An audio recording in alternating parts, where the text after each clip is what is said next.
16. Can I see those against? 8.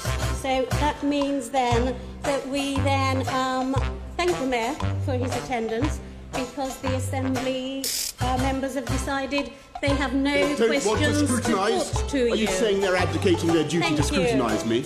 Are you saying they haven't the guts to put questions to me? Great supine protoplasmic invertebrate jellies.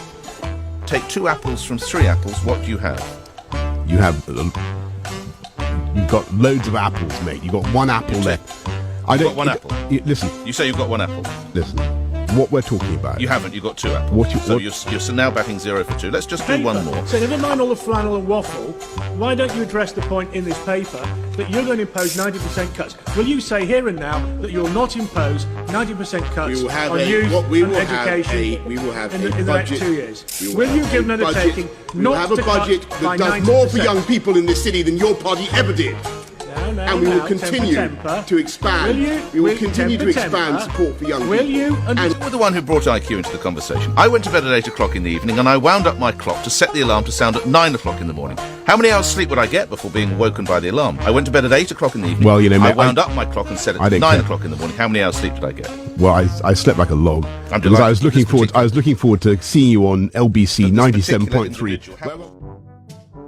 Whatever you may think of the value of IQ tests, it is surely relevant to a conversation about equality that as many as 16% of our species have an IQ below 85, while about 2%, but anyway, 16%, what do you want to put up your hands? 16% have an IQ below 85, 2% have an IQ above 130.